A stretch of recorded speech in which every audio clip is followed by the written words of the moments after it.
Welcome everyone to We Are Public Health, where we put faces to the names of the services that we offer here at the Branch Hillsdale St. Joseph Community Health Agency.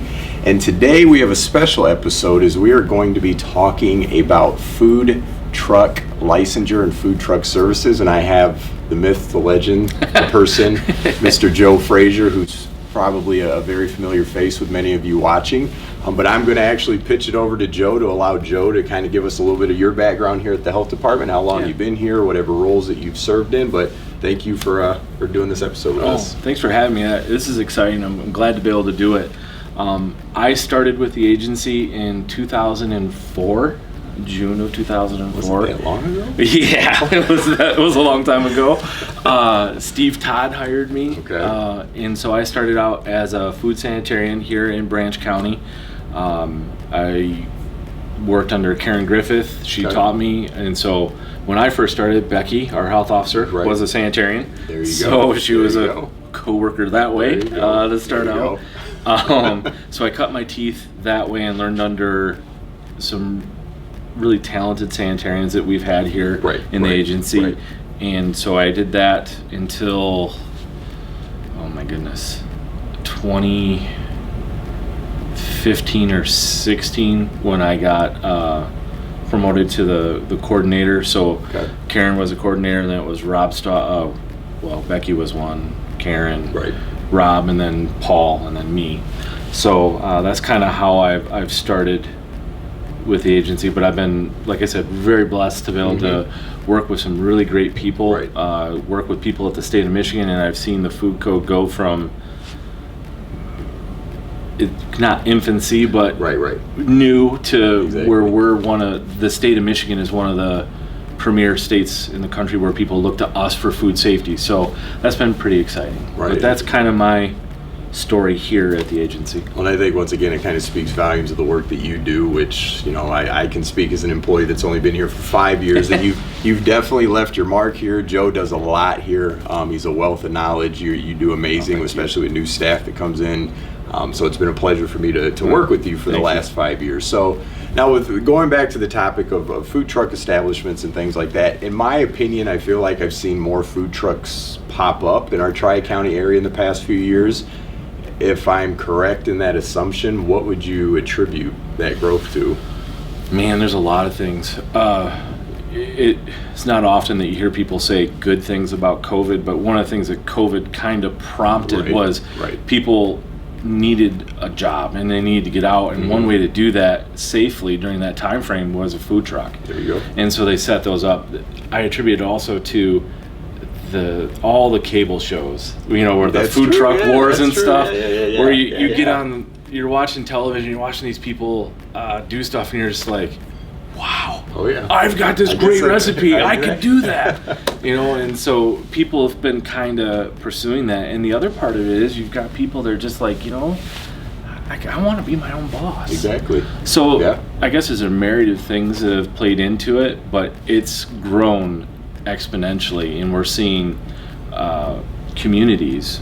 Sturgis, one, they've made a food truck district where they've set it up to where it's easy to hook up to water and power, and they make it's just set apart from downtown, so they're not kind of messing with the downtown businesses, but they've got it set apart so they can do that. So we're seeing more and more of these cities trying to welcome them in. That's part of it as well.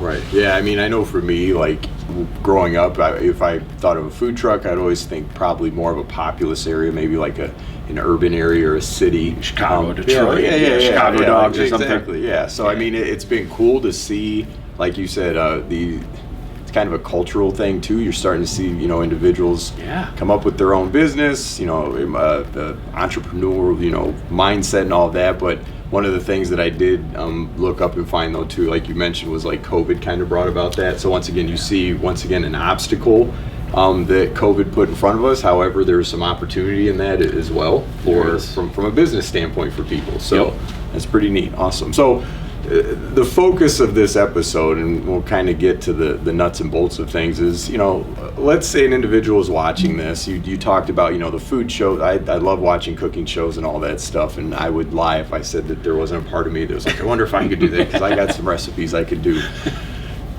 let's say I want to start a food truck business, okay? And of course, there's certain things from the business side of things you have to do and all of that. But when it comes to just the environmental health, public health, licensure process, what does that look like for an individual? So what it looks like and it's a specific license, and it's not the acronym you hear people say in texting. We'll get that out front right now. There you go. That acronym, and you're going to hear the acronym. When I first saw that acronym, we were on an all-staff meeting. You put it out there, and I remember thinking to myself, he didn't just do that. Did he just do what I think he did? Yeah. But I found out that it actually means something in regard. It does. So a little old lady, I said it's a special transitory food unit, or an STFU. Right. I didn't spell it. I didn't explain it. I said, well, you need an STFU. And she said, what did you say to me? And I was like, an STFU? Well, do you know what that means? I'm like, apparently not. Apparently. Could you share with me? Exactly. Tell me what it means. So, to your question, folks need to come to us right in the beginning. Sit down with us.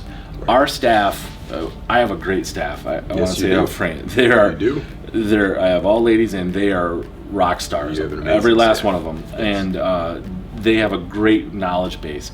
Come in and talk to us about what you want to do. Share your dream with us. There you go. And we're going to try to help point you in the right direction, because there are different avenues. We have what's called a plan review packet for an STFU, which is on our website. You can download that, and when you start filling it out, you're going to have questions, because you're going to go, whoa, I don't know what this means, or am I going to do that? Come on in and sit down with us. Schedule a time. We'll sit and talk to you and give you as much as we can, and hopefully point you in those right directions.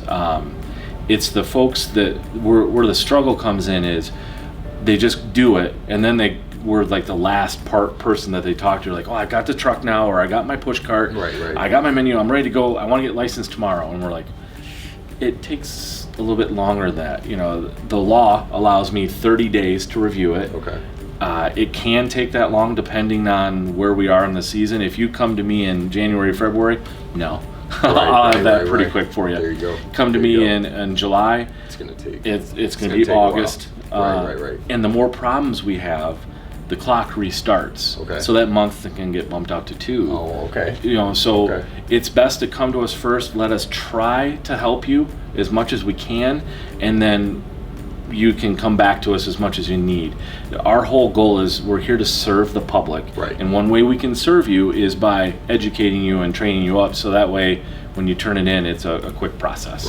See, and I like something that you said there. You said share your dream with us, and sometimes there can be a misconception, with maybe what you guys do in your division, and it's just this maybe authoritative, we're going to throw all these obstacles in front of you to make it harder to accomplish your dream, when in actuality you guys really care about people being able to fulfill the things they want to fulfill when it comes to starting a business. Absolutely. People look at us as dream crushers.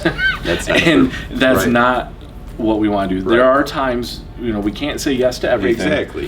There might be some no's in there, but we really do want to help you along the way, because it's great. We get to kind of live vicariously through you while you're doing it. But no, we're not dream crushers. And we're all friendly. Every one of the people that work in our agency wants to be helpful. So come on in and use that. That's what we're here for. And I will attest to that yes, everyone in his division, they're good people. So come in, ask questions. They will do what they can to make sure that they have answers for you. And you said on the website that there's a packet that people can go to and download to fill out, to help them fill out. Yep, absolutely. It says right on there, STFU plan review packet. And you click on it, it pulls it up. It's in a PDF. You can download it, fill it out. If you ruin it, do another one. Not a big deal. Bring it in with your notes. We can make a clean copy later. We'll get it taken care of for you. And I'll make sure I include the link to that as well, so people can go to it on this video. So when it comes to food trucks, I mean, there may be some hesitancy with people maybe in eating from one, maybe for sanitary reasons. What are some misconceptions out there when it comes to food trucks that people may have? That they're just greasy spoons, that they're just set up on a whim, and they're like, this guy's got some expired meat and he's going to fry it up and away we go. Right. That is not the way it goes. I'm sure there are some things that happen like that. Right. The misconception is they're just, because it's not brick and mortar stationary, that they're just not clean. And that is far from the truth. These units, you have to think of like a UPS truck, and you're cramming a restaurant in a UPS truck. That's a good analogy. Basically. Right. And so you can't be messy. You can't be sloppy, because you've got every square inch in there is accounted for, and it's used. So most of these folks do a really good job. There you go. So on the flip side, maybe what are some red flags that a person should look for if they are, let's say, going to a food, because like you said, sadly there are some out there maybe that aren't the cleanest. What are some stuff to look for if you're a person wanting to go eat at a food truck? For me, and maybe it's because I'm a sanitarian, but I mean, even my middle guy, Caleb, at 15 sees this stuff, but it's my fault. I ruined him. When you walk up to the counter and you're watching them, because typically you get a nice bird's eye view right into that unit. Look at how they're dressed. Is their apron or shirt all greasy from where they're going, like this? Are they changing gloves? Are they doing this stuff? And you can kind of get a peek in there, and just, does it look disheveled? Does it look like there's debris everywhere? And if you just get a bad sense about it, just walk away. Yeah, just say, you know what, this isn't for me. Yeah, today is not their day. Today's not their day. Maybe next week. And that's okay. It's pretty practical stuff. I like that. So once again, kind of an eye test, if you will. You walk up there, if they seem like they don't have all their stuff in order, and they're, like you said, they're using their shirt as something to wipe their hands on, they're wiping their nose, probably not the best place for you to eat at that day. Right. If they've got a ZZ Top beard and they take it and they're wiping their face with it, and then taking your order. Don't eat it. Yeah. Don't eat it. It's nope. Not a good call. There you go. I like that. So you brought up how Sturgis is starting a food truck district, and I'm curious. Are there any other? I would deem that a success story for our Tri-County area. That's a pretty cool thing, a pretty big deal. Any other success stories that you'd be willing to share in regards to food truck business in our Tri-County area that we serve? Yeah, there is a group, El Condo. It's a group of two brothers and a brother-in-law. Okay. And they came together, and they came to us early, so they followed our example. They came in, they started talking, said, Joe, we want a restaurant. I said, okay, can't afford to do a brick and mortar. I'm like, yeah, I get that. It's expensive. Right. What other options? I said, well, you ever thought about a food truck? And they're like, what's that? And so I started explaining it to them. They bought one, they gutted it, built it from brand new basically, redid it all, came in probably once a month. I'm doing this, what do you think? Picking our brains about stuff. I went out and visited them and said, I would change this, maybe that. And they've turned this food truck into a big business where there are lines of people coming in, getting their food. They've got another food truck now. They bought another one. There you go. And now, because of the success that they've had and the work that they've done, the potential for them to have a brick and mortar in the future is probably pretty real for them. And it's just been so cool to see the family aspect of it. Oh yeah. The hard work, the dedication, and wanting to do it right is just paying off for them. They're not cutting corners. They're whatever they need to do, regulatorily speaking, they're doing it. There you go. With a smile on their face, and they're like, what do we need to do? There you go. So that's a huge success. Another one within our jurisdiction is Hops and Monroe. That seems to be a very popular thing that Coldwater's done for that little district there, and they're inviting a food truck. They have limited it, I believe, to one. Okay. You get one shot, for that little stretch. Right. But they're bringing local food trucks to say, "Hey, here's an opportunity for you to come in, set up, and go." And so that's really been a positive thing. That's awesome. That's cool. And once again, I go back to the personable side of what we do here at Public Health. Yeah. For you, watching these businesses start out where they do and then end up where they're at, how is that for you when it comes to the reward and all that? Man, that's so awesome. I bet it is. To be able to sit back and say, hey, I had a positive part in this, Exactly. because they do look at us as food police, Yeah, right? yeah, You know, yeah. so it's like, well, you guys are just raining on everybody's parade all the time. You're about your close people every day.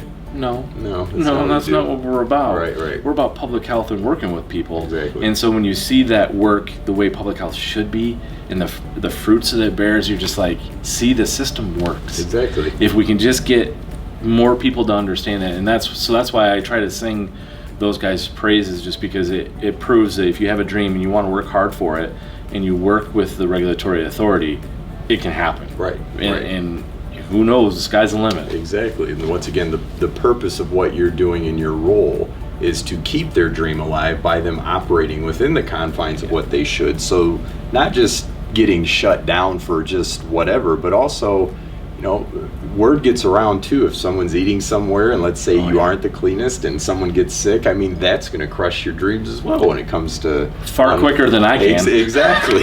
far quicker than I can. Especially in small town America, which we live in. So I mean, you know, it's awesome the work you do, and you know, once again, the wealth of knowledge that you are to this agency, and the work that you've done, once again, from the standpoint of an employee that's been here for 5 years.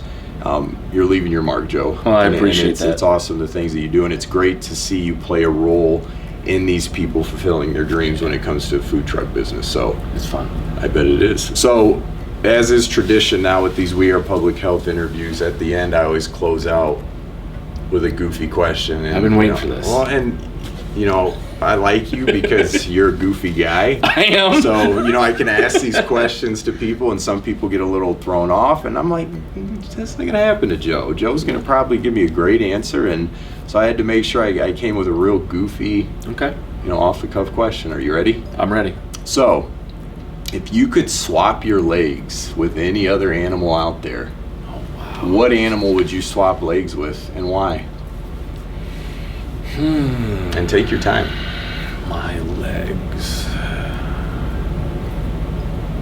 There's a lot of choices. You know,